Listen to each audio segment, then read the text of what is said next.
Yeah, so pardon my wake up face. I've brushed my teeth, but I've not had my bath, and there's a reason why. The thing about going out to walk is that you walk around the clock. So there is no, this is morning, this is afternoon, this is evening. All the walking, effort here is our producer, the guy who you don't see in our video, Nicolo. Some of you know him from the Gliders. You know him. He's the guy who hates watch a lot of teams, who thinks that Arsenal is better than every team in the world, who thinks that Arsenal is better than Real Madrid.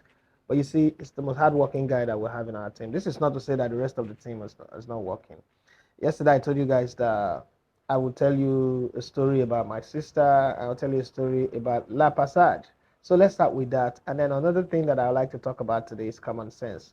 It is the daily diary from Morocco from Elegbete TV and radio. My name is Idafe Matthew. You love to call me the Elegbete Honor Sports. So let me give you a concise account of our movement yesterday. So yesterday we went out for accreditation. Like I've said before and I've tweeted, I applied for accreditation. I didn't get, but Joy Ojabilu, the face of this walk, who's our reporter. I mean, it's women football, so it is very okay to put women in front of the camera to do that thing. I mean, I just believe that sometimes it should be done that way. I mean, women are more comfortable speaking to their fellow women than a guy coming there and it seems like they are not really that comfortable. I've seen that happen many times. It's not like I'm a male chauvinist, but I'm just telling you the reality of things. So Joyce the face, she got her accreditation, and then Mikolo. Without him, all this drama, all this investment is waste because you need somebody to capture the moment, and he's so good at it with his phone, with his every type of camera that we brought in here. We brought in about three or four cameras, and he's used all of them, to perfection. So when you see what we are putting out here, it is him. So they both got the accreditation, and then I started the move to try to get accreditation. We met Amara of is it Amara? Yes, Amara of ACL. She was, very nice and instrumental. Happy to see us too. And she exclaimed she finally saw people speak English, and it's a race for bread. No, not bread as in bread, bread of life, not that type of bread. It's just bread. When you say bread, it's money. It's a chase for money. But then when you live in foreign country, if you remember when we were studying economics and commerce in secondary school, they told us that barriers to trade or international trade, nearness to market, and one of the strongest barrier is language, and we're dealing with that barrier. But you see, the thing about being a Nigerian is that you are a survivor. You're born a survivor, whether you are Jabota, Japako, you're born a survivor, and the survivor instinct always kicking. We find a way to communicate, and then there is Google Translate and all that can help us do all that. Also, the fact that you come from Nigeria and you're in Morocco means that no matter how much you brought here, you're poor. What do I mean by that? When you exchange money and you now find out that you that is coming from me from Aja, Mikolo from Ikorud, all of us from ghetto, we're not eating a plate of food is 90,000 naira, and it's not even food of satisfaction. It's just food to keep the stomach. Then you know that obviously if you try the conversion rate, you will have high blood pressure, you have headache, you have migraine. But then we survived. So they both went with Amara to the stadium, Raja Club Athletic Academy, right? That's the stadium for the training. And they were given 15 minutes to do their training. The team had different things. So they took the 15 minutes. If you watch the video from the training ground, you know that they maximized the 15 minutes to the fullest. Cut clip of the team arriving, meaning that we got there early enough. And then also cut the team, warming up. We cannot give you clip of them, undressing, changing their clothes. I don't think it is right. I don't think it's a nice thing to do. We're in an era where people are easily triggered. If you go put that out in public, people will see it. So that's not going to, come up in our videos. And then Joy did justice. I mean, she's the best in the game, or one of the best in the game. I don't want anybody attacking her, but I think she's one of the best, and she has got the potential to be the greatest of them all if she continues the way she's doing. And she put in a fine report. I'd advise that you watch and see what I'm talking about. And beyond watching, please help us to comment, share, like. These things don't take money out of your account, but it's just one way for you to push the effort that we're doing.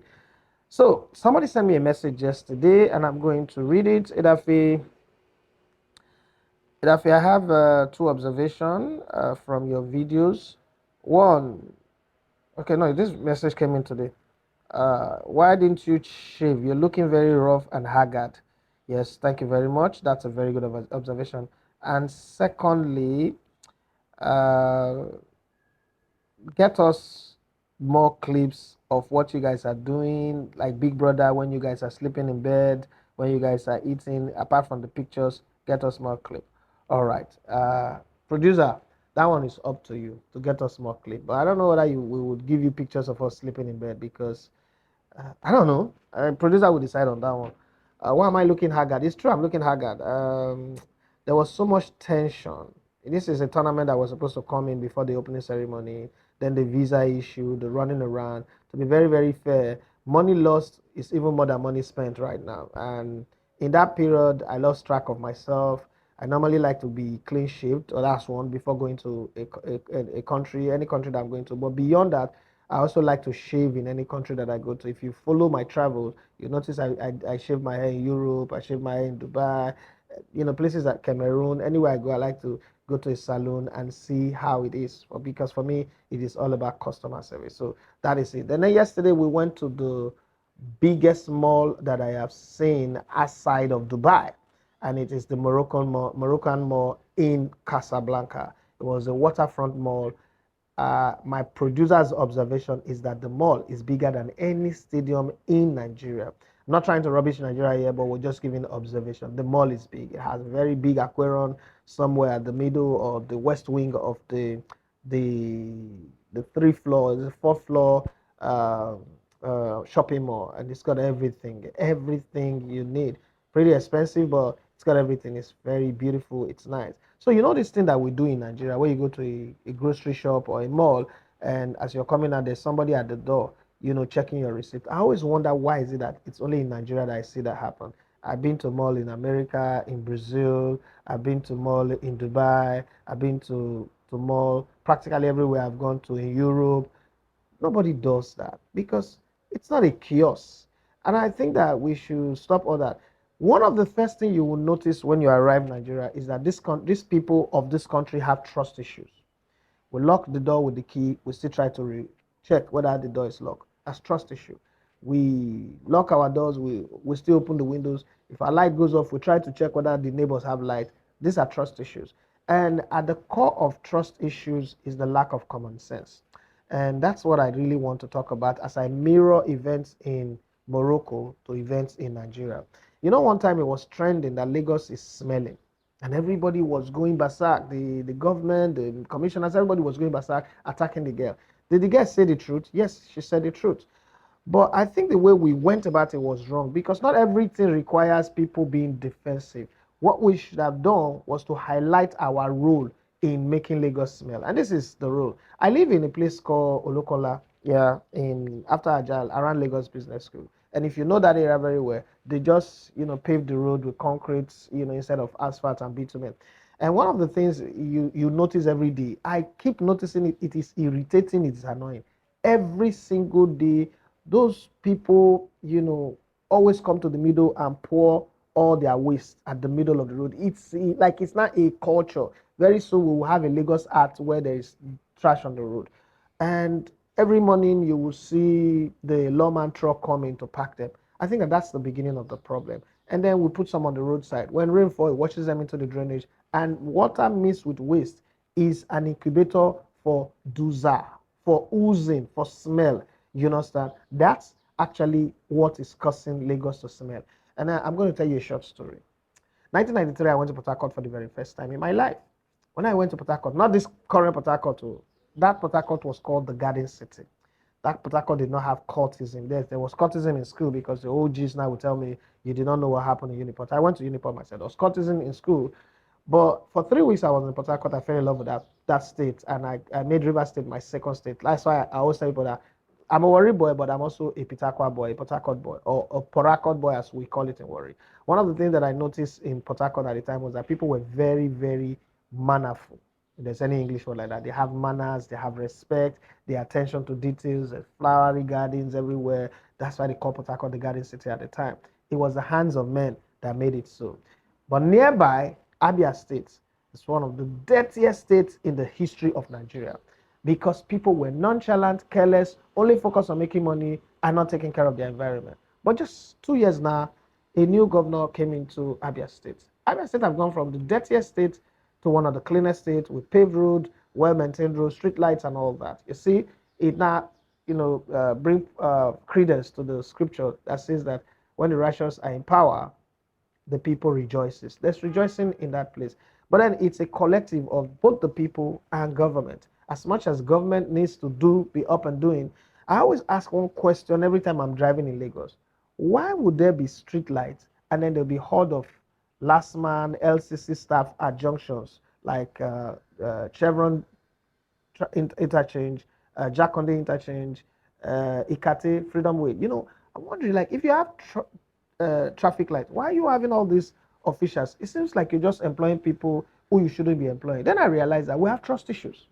It's the trust issues that make the government to say the street light that we put, we know say our people not go bear. So let's put all these other people so that they can coordinate. Sometimes you see the light go green and somebody is still doing like this. Like, are you saying that we are blind people, we cannot see the light? It's trust issues. It is trust issues that's our biggest problem in Nigeria. Trust issues that make you say, oh, I am from the south, a northerner should not be the president. Let it be a south person, even though it could be allegedly like Ibori and Agege who are eating Tantita's money. For as long as it's my tribesman, it's fine. All of those things. But then you look at Morocco as we were driving around. Yesterday I told you that there was no honking of cars. As we were driving around, I noticed that people don't unnecessarily apply speed. That's one.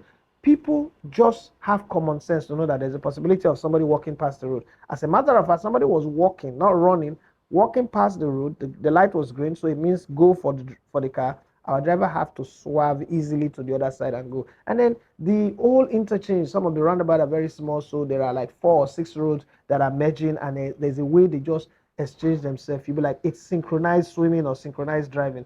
These are some of the things that we can learn from countries like this. Now, another thing that I saw in Morocco is that, this is summer, so the country is built on a real estate of tourism. And I'm saying to myself, whoa, this tourism have a way of impacting more people than even the crude oil that we have. Because, let me explain that. With tourism, their airlines work. Airlines fly into the countries like the Egypt Air, the Maroc, KLM, Lufthansa, and the rest of them. They make money. The airport, the car park is bigger than Tesla Balogun on National Stadium for cars. That's something providing job already automatically for people.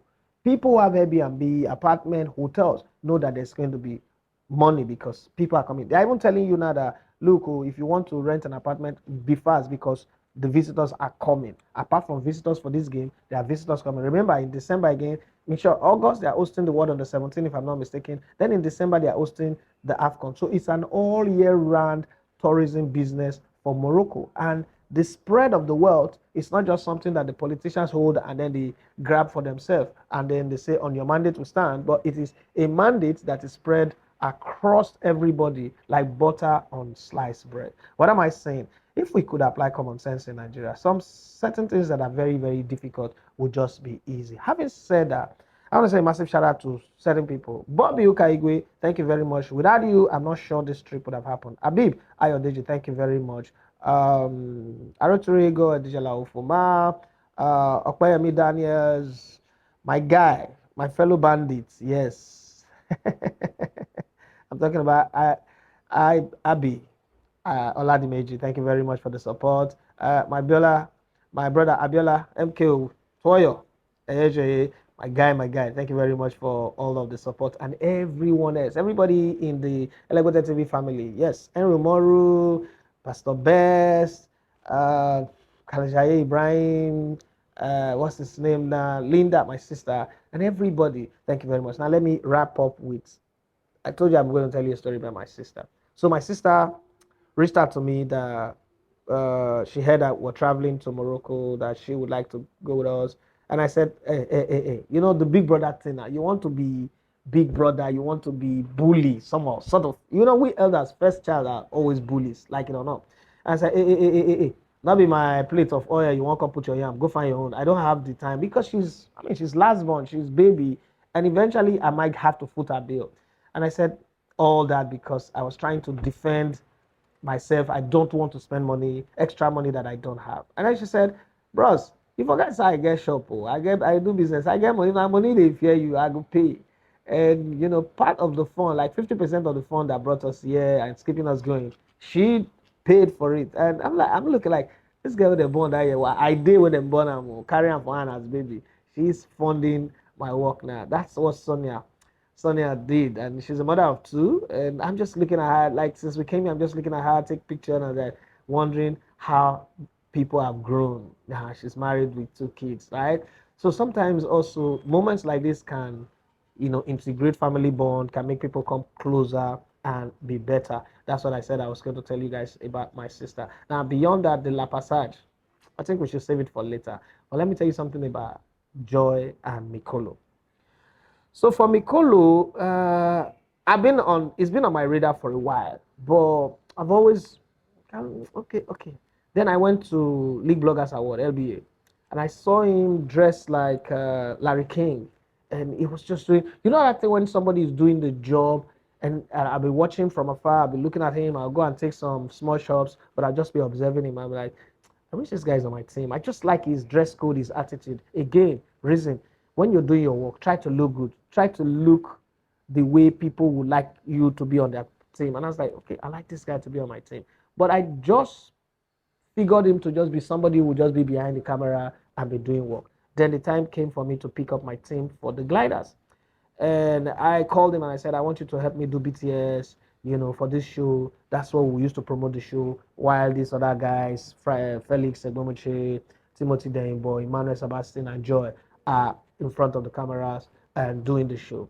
And then while we were preparing for this show, the guys sat down and were talking football. It was so, like, it reminded me of myself in 2004 when I began. It was so confident, it was so sure of his word. And then the cadence with which he spoke, enunciation, pronunciation, this understanding of the game. I was like, you know what? Yeah, I mean, you will still do the BTS because that's what I am hiring you for. But I think we could also add you occasionally as a backup in case any of these guys are not there. But then if you go back and watch the gliders, take your time to watch the gliders on BetWGB TV, you will notice that himself and Timothy have made the most appearances. You see, a man's gift to make a way for him. Isn't that what they say? And that very moment I said to myself, this is the guy I'm taking to the AFCON. And it's not because I'm trying to slight Kaljaye Ahmed, but I just realized that this guy came as a gift that keep on giving. So I got 2 or 3 or 4 for the price of one. And for those of you who are watching, please, you can follow him at official_Mikolo across all social media. Help me on my behalf. Help me send him a message on his DM or publicly and tell him thank you for making this project work. Because listen, most time we forget that these guys are the real hunters that bring in the meat that everybody, oh, we're going out to look for bread, we're going out to look for bread. These are the guys that bring the bread. And then for Joy, she is a woman of many faces, and she keep improving every day. We went to Ghana together. You guys know the story. And since Ghana till now, I've seen this girl aggressively push her brand, work, does commentary, does analysis, presentation, social media influencing, work, tag along people like Swore. She was a guest speaker on the podium at the Ladies in Sport put together by my sister, Oganetega Anaja Ife, and she's been everywhere, all and about. She's working. You won't believe that this girl working in Lagos actually lives in Abeokuta. But then she puts in the effort. And this is not me to try to run down all the girls anyway. But you see, while others are busy shaking their bum bum and their breast on social media, and shouting tap tap tap tap tap tap, be my gifter, be my gifter. This girl is working and grinding, legitimate work that eventually will become a catalog that will position her up there. Probably one day, I won't be surprised if she's the administrator for Nigerian women football, or she's running Nigerian football. She's even running the national teams with the effort that she's putting in. And I also say shout out to people like Justina Anefiok, photographer par excellence, CAF accredited, and my sister Chief Swore Chappelle. Wonderful work she's doing, and every other person who's come to cover the guests. To be very, very honest, there is a sad footnote on this competition.